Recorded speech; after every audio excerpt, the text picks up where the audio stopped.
Salut tout le monde, c'est MB et dans cette nouvelle vidéo, je vais vous montrer comment rendre vos clients accros à votre solution.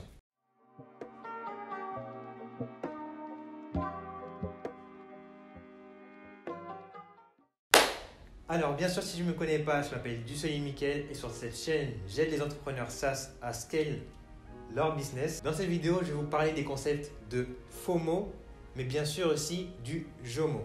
Donc le JOMO, c'est la joie de rater quelque chose.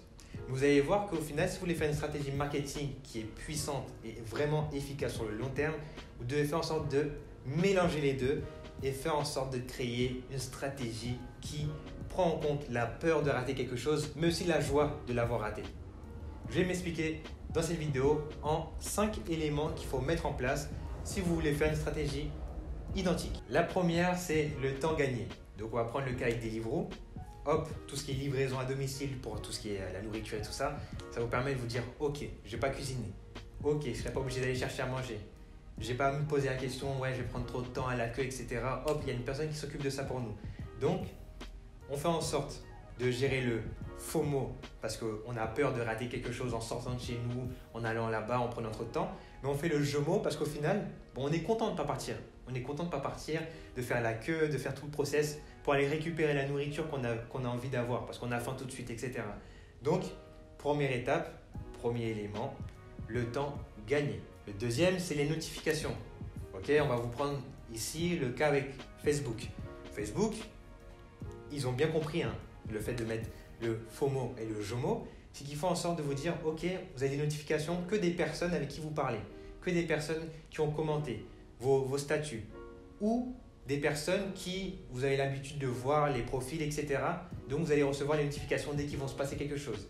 Pourquoi? Parce qu'en fait, on reprend le cas. Si vous avez les notifications de toutes les personnes que vous avez en contact sur Facebook, ça va prendre énormément de temps et vous n'allez pas aller sur l'application, ça va vous faire perdre votre temps et vous allez quitter l'application plus rapidement. Eux, ce qu'ils ont compris, c'est que vous avez le FOMO le jour où vous avez peur de rater une notification des personnes avec qui vous parlez le plus souvent, avec les personnes avec qui vous avez l'habitude de regarder les profils, etc. Mais vous avez le JOMO le jour où vous êtes content que voilà, vous avez raté les notifications des autres. Parce que les autres, au final, vu que vous ne leur parlez pas, finalement, vous n'avez pas forcément besoin d'avoir les notifications de ces gens-là. Donc, c'est pour ça qu'ils ont bien assimilé le FOMO et le JOMO. La troisième, c'est mettre en place un système de récompenses. Ça ne peut pas forcément être une rémunération, un simple message de bienvenue fera l'affaire. Mais ensuite, pour continuer, lorsqu'on veut ajouter le FOMO et le JOMO, donc la peur de rater quelque chose. Donc là, vous mettez un système de récompense en disant voilà, ta récompense c'est ça. Donc la personne elle aura peur de ne pas l'avoir si elle ne le fait pas. Mais vous rajoutez un JOMO dans le sens où elle va se dire ok, cette récompense-là, je vais avoir envie de l'avoir. Parce que dans la récompense, il serait marqué par exemple le nombre d'heures que j'ai économisé en passant par la solution. Exemple, votre solution elle automatise un système. Dès qu'elle va voir qu'elle a gagné tant d'heures en utilisant votre solution, elle va se dire « Oh, génial, j'ai gagné tant d'heures ». Mais elle aura peur de ne pas avoir cette notification-là, donc elle va utiliser votre application.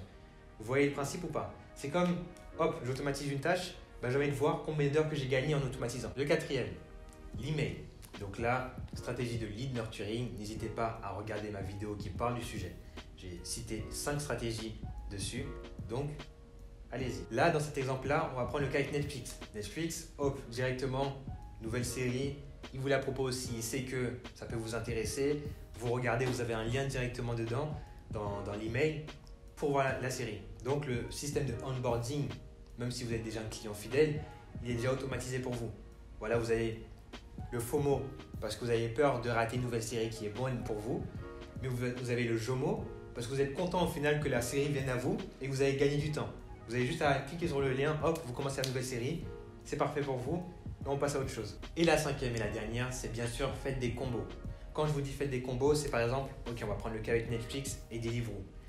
Les Deliveroo, pour faire beaucoup plus de ventes, ce qu'ils disent, c'est ouais, si vous regardez une série ce soir, commandez chez nous. Comme ça, vous allez pouvoir regarder la série et manger en même temps.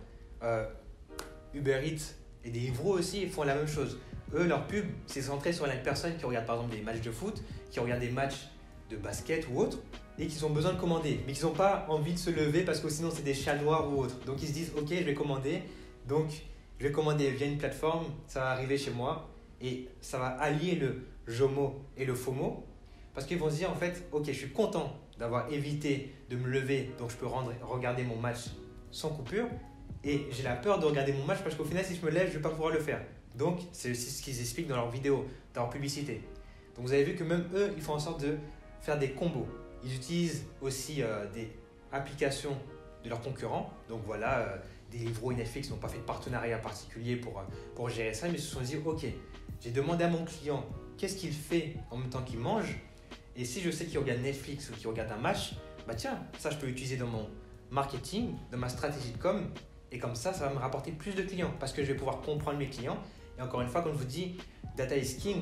Donc, dès que vous avez de la data sur vos clients, vous savez ce qu'ils font, etc. en même temps qu'ils consomment votre produit, bah, vous pouvez encore mieux parler à votre client et donc attirer plus de personnes et donc faire encore plus d'argent et donc encore faire plus d'argent et donc continuer vers le scaling. Petit récapitulatif de la vidéo. Donc on commence avec la première étape, c'est faire en sorte de parler du temps gagné. Donc voilà, hop, on prend le cas avec une personne qui ne veut pas faire à manger. Elle évite de faire à manger. Donc là, elle va éviter de faire la queue, éviter d'aller commander, etc. Une personne va commander pour elle et lui ramène directement. Donc là, elle gagne énormément de temps. Les notifications. Donc là, hop, vous êtes informé de seulement ceux qui vous intéressent. Donc voilà, vous vous êtes dit, ok, j'ai beaucoup d'amis sur Facebook, mais je vais être informé seulement des personnes avec qui je parle. Troisième, récompenser vos clients, hop, message de bienvenue dès qu'ils se sont inscrits, dès qu'ils ont fini une tâche, vous leur envoyez un petit message pour qu'ils se disent ok, bah, j'ai gagné du temps et j'ai envie de continuer à gagner du temps. Le quatrième, donc ça c'est l'email. Là, la stratégie de lead nurturing. Avec Netflix, ce qui se passe, c'est que vous êtes content quand on vous envoie un email pour vous dire ah tiens, il y a une série qui pourrait vous intéresser. Donc là, vous avez envie d'y aller. Le onboarding, il est optimisé parce qu'au final, tu as la série là directement. Hop, tu cliques, tu vas attirer directement sur cette série là, tu vas la regarder. Et tu as le FOMO qui arrive ici parce que tu as envie de la regarder tout de suite parce que tu te dis ok, peut-être que je vais me faire spoil si ça ne regarde pas tout de suite. Donc c'est optimisé et c'est une bonne stratégie à mettre en place. La cinquième, la dernière, intéressez-vous à ce que votre client fait en même temps lorsqu'il utilise votre service. On va prendre le cas avec Deliveroo. Deliveroo, ils savent que voilà, hop, vous regardez Netflix, vous regardez un match. Donc ce qui est bien, c'est mettre des publicité en même temps qui parle de ça. Ok, on voit qu'il y a une personne qui a envie de regarder son match, du coup, elle ne veut pas se lever, donc elle commence chez Deliveroo, c'est Uber Eats. On voit aussi que, voilà, si ce soir il y a soirée foot, s'il y a la Ligue des Champions, directement, mail pour dire, ok, si tu passes une commande ce soir, tu auras une réduction. Donc, vous avez vu qu'eux, ils jouent des combos en fonction de leurs clients. Donc, c'est pour ça que je vous dis encore une fois, Data is King, n'hésitez pas vraiment à vous en souvenir.